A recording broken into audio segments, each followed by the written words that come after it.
Olá, muito boa noite a você. Eu sou Adalberto Piotto e seja bem-vindo ao Cenário Econômico pela TV Brasil, com emissoras públicas de todo o país, diretamente dos estúdios da B3, no centro da cidade de São Paulo. Vamos aos destaques do programa de hoje. Hoje foi um dia de mercado oscilante. Vamos lá, temos os destaques. A inflação oficial voltou a subir, a medição do IPCA pelo IBGE. E isso foi puxado pelo setor de transportes. O item transportes chamou muita atenção, sobretudo os combustíveis, mas também passagens aéreas.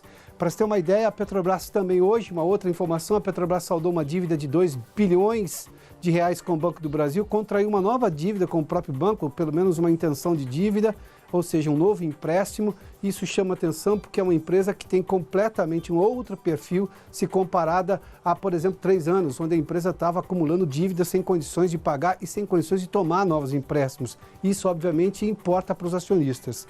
Dia de altas e baixas do mercado, mas o dólar caiu. A gente vai ver um comportamento diferente no Ibovespa e também um estudo sobre as ações estatais nesta semana, que chamaram a atenção com alta expressiva, impactadas sobretudo pelo cenário eleitoral.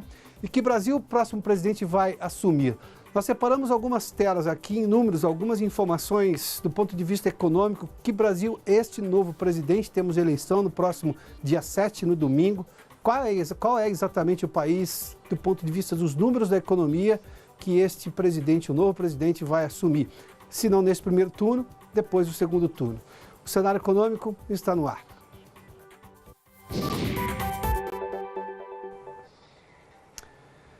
Dia de mercado oscilante, tanto no Ibovespa, ou seja, na Bolsa, quanto no dólar. O dólar terminou em queda, mas chama atenção o Ibovespa, que também, aliás, o dólar terminou em queda, e a gente vai ver exatamente o Ibovespa aqui também. Também houve uma queda. Chama atenção porque, se a gente olhar para os outros dias em que o Ibovespa subiu e o dólar caiu, era um comportamento refletindo a opinião de investidores acerca dos resultados eleitorais, das pesquisas eleitorais, das pesquisas de intenção de voto que nós tivemos apontando Jair Bolsonaro como um candidato preferido pelos investidores. Em contrapartida, na verdade, em contrapartida não, exatamente por essa melhora na condição das pesquisas, os investidores apostaram, o que fez com que, por exemplo, ações estatais subissem muito.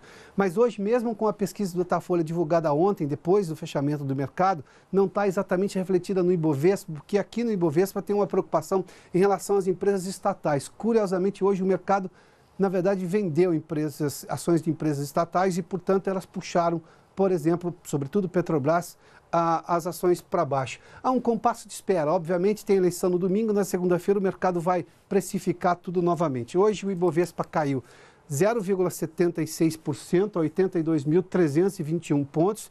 Mesmo assim, nós estamos falando de um Ibovespa alto. Dias atrás, a gente falava de um Ibovespa a 75 mil pontos, né, com quedas até de 74.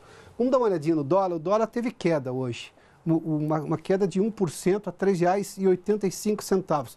O dólar manteve. Hoje é a quarta sessão na semana de 5 dias úteis em que o dólar caiu. Para você ter uma ideia, nesta semana, eu tenho aqui os dados, o dólar caiu 4,53%, perdeu valor frente ao real. Isso quer dizer, por exemplo, a maior queda semanal em mais de 30 semanas, ou seja, foi uma semana realmente diferente para o dólar. No caso de Ibovespa, foi uma alta também expressiva, apesar dessa queda registrada hoje de 0,76%, mas o Ibovespa teve alta de quase 4%, 3,9% na semana, ou seja, o índice Ibovespa, as empresas mais importantes aqui do Ibovespa tiveram, na média, essa alta de 3,9%. Mas vamos dar uma olhadinha aqui no comportamento de algumas estatais. São 3 estatais, a Petrobras, a Eletrobras e o Banco do Brasil, que tem ações negociadas aqui na Bolsa, são as maiores, inclusive, estatais aqui. Nós temos aqui, por exemplo, Petrobras, na segunda-feira, antes de tudo que se tinha das novas pesquisas eleitorais, uma queda de 0,43%. Depois, na terça-feira, teve um salto importante, subiu 8,67% as ações. Isso quer dizer que se você tinha R$100 em ações da Petrobras, passou a ter 108,67 centavos, ou seja, quase 9% no único dia. Na quarta-feira, mais 4,25% em cima do ganho da terça-feira. Na quinta-feira, quase 1%. Ontem, vamos dar uma olhadinha como fechou o mercado hoje da Petrobras. Hoje uma queda de 0,25% a R$ 23,96. Mas essa ação aqui, dias atrás, estava em torno de R$18, R$17. Nós estamos falando de uma ação agora a quase R$24, apesar da queda de hoje. mas levando-se em conta essa alta expressiva que teve durante a semana. Vamos pegar um outro caso aqui. A Petrobras tem peso importante no índice Bovespa, portanto, o comportamento da Petrobras interfere, sim, no comportamento do Ibovespa. Na Eletrobras, no caso, na segunda-feira, uma queda de 4,5%, depois subiu quase 10% na terça-feira, mas quase 10%, 9,64% na quarta-feira, e na quinta-feira, ontem, 4,85% de alta. Bom, vamos lá. Para terminar a semana, hoje, a Eletrobras subiu 1,53% a R$ 22,61. O olhar do investidor aqui é com relação à privatização da Eletrobras, que já está prevista por esse governo, dependendo do candidato, e aqui é uma aposta dos investidores. Se o candidato for Jair Bolsonaro vencedor, esse processo de venda da Eletrobras deve acontecer. Obviamente, as ações se valorizam também. Vamos seguir isso tudo, obviamente, com a análise dos investidores de mercado. Banco do Brasil, na segunda-feira, como todas as outras estatais, queda de 4,21%. Depois também experimentou aqui um rally de alta, 11,41% na terça. As ações do Banco do Brasil subiram quase 9%, pouco mais de 9%, quase 10% na quarta-feira e 2,45% na quinta-feira. Vamos dar uma olhadinha. Hoje, as ações do Banco do Brasil também com uma alta de 1,77% a R$ 35,74.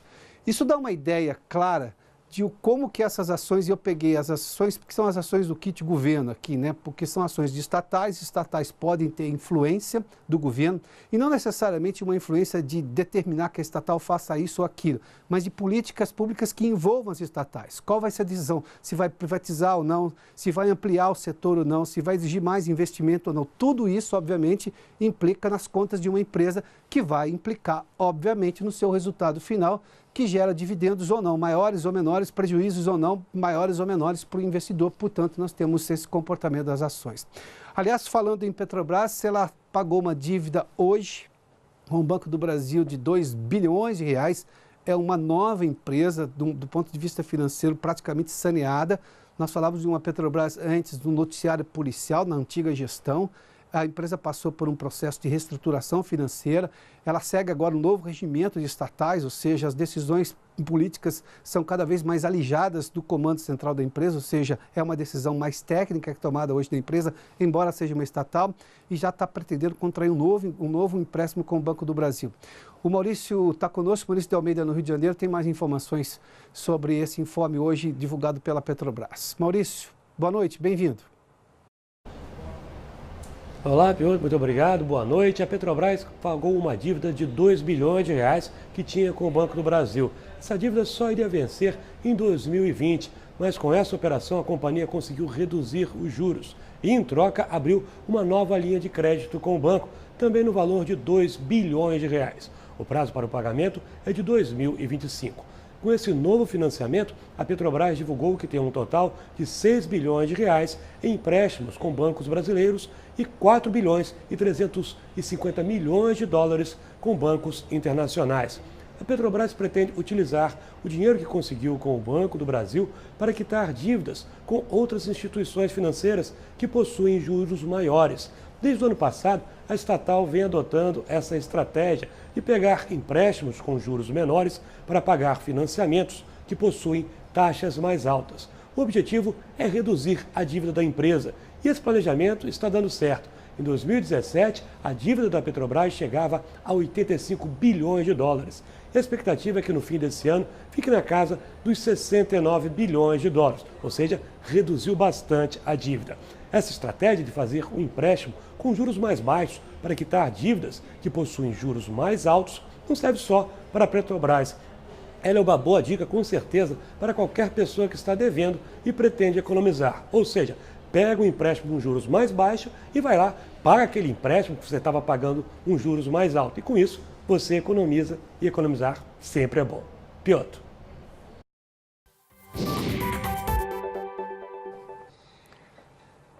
Muito obrigado, Maurício. Bom, falando em Petrobras, a gente vai dar uma informação aqui de uma alta da inflação medida pelo IPCA. O IPCA é o medidor oficial de inflação, que é feito pelo IBGE, e a gente teve uma alta no preço dos combustíveis importante agora no mês de setembro. Vamos dar uma olhadinha em relação a isso, porque chama bastante atenção. A alta agora em setembro foi de 0,48%, é quase 0,5% de acréscimo na inflação. Tá, este valor seria razoável? A gente ainda está falando de uma inflação dentro dos limites razoáveis, inclusive da previsão do Banco Central. Se a gente olhar para esse outro dado aqui, por exemplo, nos 12 meses, que é uma inflação anualizada, terminada agora em setembro, a gente está pegando dados ainda do ano passado, mas a gente está em 4,53%, o quê? Se eu levar em conta que a meta do Banco Central, o centro da meta é de 4,5%, eu estou com uma inflação ainda, digamos, dentro dos parâmetros. O acumulado no ano é de 3,34%, ou seja, eu teria que acumular até chegar aos 4,5% para ficar no centro da meta. O centro da meta, você sabe, nós temos uma tolerância de 1,5% para cima, 1,5% para baixo, ou seja, pode ir de 3 até 6 a inflação anual. A qualquer valor abaixo de 3 ou acima de 6, o Banco Central tem que se explicar ao Congresso, tem que explicar à sociedade, tem que dizer o porquê que a inflação ficou fora da meta. Aqueles tempos de hiperinflação que nós vivemos nos anos 80, 90, não existem mais. No começo dos anos 90, depois veio o Plano Real, que foi talvez a coisa mais engenhosa do ponto de vista financeiro já feito no mundo e que esse país fez, brasileiros fizeram e conseguimos trazer ao país a estabilidade financeira, que claro, sofre solavancos, mas nada como, para quem tem acima de 40 anos sabe exatamente do que eu estou falando, da hiperinflação dos anos 80. Vamos lá. O dado desse mês de setembro, a 0,48%, chama atenção porque nós tivemos uma deflação em agosto, que foi aqui, ó, de 0,09%. No último dia de agosto teve um momento importante no óleo diesel que depois, obviamente, foi sentido nos preços captados em setembro. E aqui a gente vai ver sobre os combustíveis logo, logo. Vamos entender um pouco mais a inflação. O setor de alimentação, o item alimentação e bebidas, que responde por pouco mais de 40% da inflação, ou seja, do consumo das famílias, teve alta de 0,10%. Veio de uma deflação no mês passado, de 0,34%. E agora acumulou 0,10, ou seja, mudou o sinal e avançou. Transportes, por exemplo, aqui começa o grande problema da inflação desse mês, 1,69% de alta. Veio de uma deflação em agosto, 1,22%. Só os combustíveis que puxaram exatamente o item transportes para cima subiram 4,18% em média a 1,86% negativo no mês de agosto. Ou seja, eu vim de deflação para a inflação nesse mês. A habitação, por exemplo, subiu 0,37%. O vilão é justamente a energia elétrica, que subiu 0,46%. Nós ainda estamos...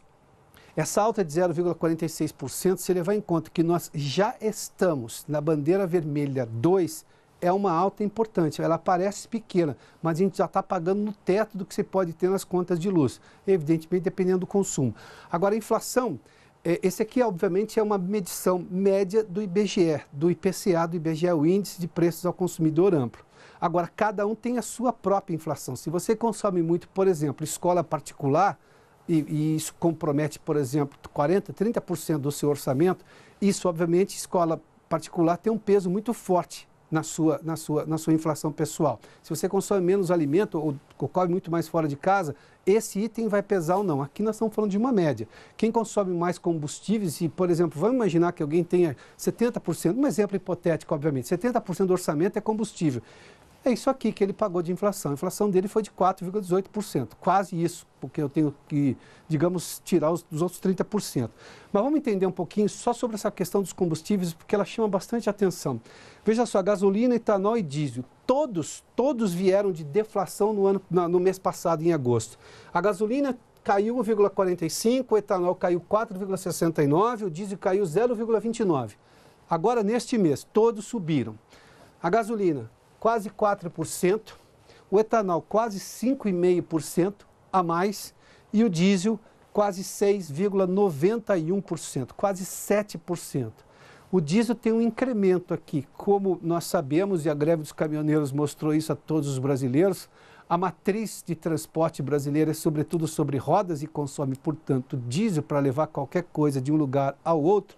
Isso aqui tem um poder gigantesco de transferir inflação para outros produtos. Embora, se você vai à feira, e eu vou à feira todas as terças-feiras, eu posso dizer a você, as hortaliças caíram de preço nesse último mês. O IBGE mostrou isso e caiu praticamente no Brasil inteiro. apesar de, digamos, as hortaliças, como o feirante tem lá um caminhão, pequeno ou não, mas ele transporta tudo isso, ele teve uma produção muito grande, uma demanda pequena, mas essas hortaliças caíram de preço, apesar do custo dele, transportador, do feirante, ter ficado mais alto, porque o diesel subiu 6,91%. Agora vamos falar da inflação das famílias de baixa renda, que é medida pela Fundação Getúlio Vargas. Está aqui, em setembro também subiu. Baixa renda para a Fundação Getúlio Vargas são famílias que ganham entre 1 e 2 salários mínimos e meio de renda mensal. No ano, por exemplo, a inflação para esse grupo específico da população chegou a pouco mais de 3,5%. No ano, em 12 meses, está abaixo da inflação oficial, que lá era quase 4, pouco mais de 4,5%, aqui é de 4,17%. A alimentação subiu, transportes também subiu, ou seja, os ônibus também repassaram em algumas cidades do país, repassaram, por exemplo, nós estamos falando aqui de transporte público que tem um impacto maior para essa camada da população.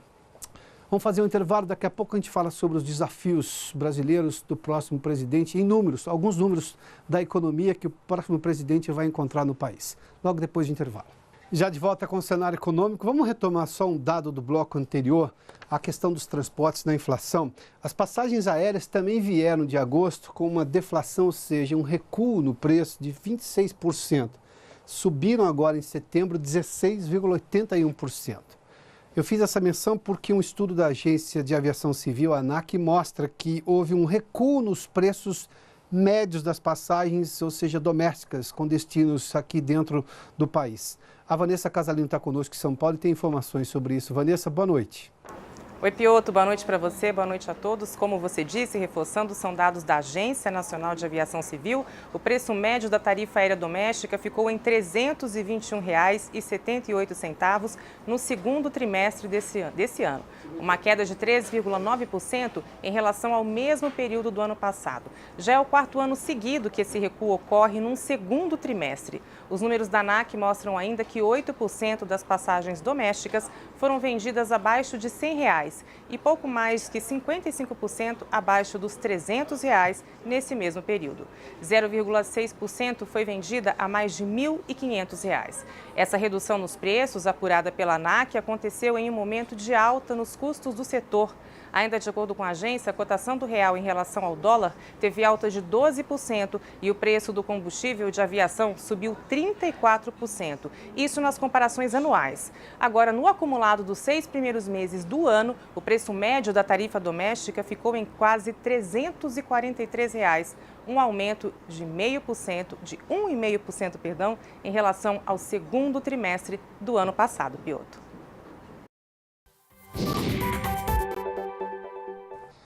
Muito obrigado, Vanessa. Bom, uma nota aqui, inclusive, que envolve passageiros de avião agora nesses próximos dias. 3 milhões de passageiros em 42 mil voos serão afetados com o adiamento do início do horário de verão para o dia 18 de novembro. O horário de verão estava previsto anteriormente para o dia 4 de novembro, para começo agora, logo depois das eleições. A pedido do Ministério da Educação, a adoção do horário de verão foi adiada, em virtude das provas do Exame Nacional do Ensino Médio, o Enem, que vão acontecer, as duas datas do Enem são exatamente nos dias 4 e 11 de novembro, ou seja, são 2 finais de semana. No final de semana subsequente, ou seja, do dia 18, aí sim começa o horário de verão no país. Obviamente que isso aqui altera, tem sempre aquelas coisas de pessoas que chegam atrasadas para a prova. O horário de verão poderia piorar isso aí, portanto, houve aqui um bom senso do governo de evitar, digamos, uma dificuldade maior para os estudantes, porque isso altera o ritmo biológico de muita gente e, obviamente, são meninos e meninas que vão fazer as provas ali neste ano, visando, obviamente, a universidade. Bom, vamos falar sobre o país que o novo presidente vai encontrar. Entre os desafios do novo governo, e nós temos uma eleição agora no dia 7, no próximo domingo, está o fiscal. Nós hoje temos um problema fiscal no país. Nós temos um desequilíbrio e a busca pelo equilíbrio fiscal, por solvência fiscal nas contas do governo, é, na verdade, a obra número 1 que o novo presidente vai ter que buscar, porque sem isso você compromete o desenvolvimento. Para se ter uma ideia, nós temos para este ano agora, 2018, O governo está autorizado pelo Congresso a ter um déficit no orçamento de 159 bilhões, ou seja, a gastar mais do que arrecada. Esse déficit para o ano que vem, que já interessa ao próximo presidente, é um pouco menor, de 139 bilhões. É verdade que o governo ficou bem abaixo desse déficit no ano passado e provavelmente vai ficar também bem abaixo neste ano, bem abaixo dos 159 bilhões. Aliás, vai ficar abaixo dos 139, que é só a meta fiscal de 2019. O economista-chefe da Gol Associados, Eduardo Velho, esteve nessa semana aqui no Cenário Econômico. Vamos retomar um trecho da entrevista, dessa minha entrevista com o Eduardo Velho, que ele fala justamente sobre possibilidades de receitas extraordinárias, justamente para o governo recuperar a capacidade de investimento. Ele fala sobre, por exemplo, a venda de estatais, ou seja, a privatização de estatais. Acompanhe. Existem uma gama de empresas, muitas, assim, tem 150 empresas estatais aí à disposição para escolher, para o governo aumentar um pouco a arrecadação. Enquanto a economia estiver com baixo crescimento, vai ser fundamental para não aumentar a carga tributária sobre o consumo das famílias, é você ter uma arrecadação extraordinária via privatização. Qual é a vantagem? Você evita de aumentar os impostos sobre a população e você reduz a despesa do Estado, você dá a empresa, vende a empresa para o seu privado, elimina a despesa e reduz o endividamento público. Quer dizer, que também é outro indicador de risco para o mercado internacional, para os investidores. Quer dizer, se o governo priorizar essa redução da dívida, também vai ser muito bom. Pera, só para explicar para o nosso espectador, quando a gente fala em Estado pesado, é um Estado que custa muito caro, é isso? O Estado gasta muito dinheiro para se manter da forma como ele existe hoje, é isso? E se gasta dinheiro para se manter, deixa de investir. E quando o Estado perde a capacidade de investimento, nós temos um problema gigantesco, sobretudo em áreas estratégicas e aquelas que são necessárias, não é? Eu acho que a população estaria com a maior percepção hoje que o Estado é bem pesado. Só para ter uma ideia, na década de 90, meia década de 90, a despesa primária, ou seja, sem contar juros, do governo federal em relação à riqueza total da economia, em relação ao PIB, era na faixa de 10% do PIB. Hoje está o dobro, 19% do PIB. Ou seja, em 20 anos, 25 anos, quase duplicou a despesa do governo acima do crescimento da economia. Ou seja, o Estado aumentou de tamanho e a economia está um pouco mais pobre, né? Tivemos recessão. Logo, o setor privado perdeu sua participação.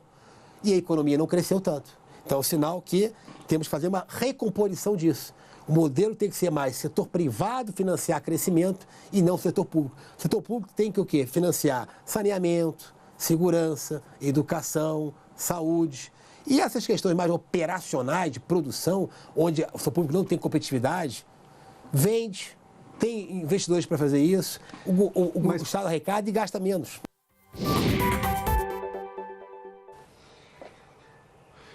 Bom, vamos ver alguns números aqui previstos pelo mercado. Por exemplo, a gente divulga sempre às segundas-feiras a pesquisa Focus do Banco Central. Essa última trouxe o seguinte, traz uma previsão de inflação de 4,5% para dezembro desse ano, vai ser exatamente com essa inflação que o presidente assume. O PIB, por exemplo, com crescimento da economia de 1,35%.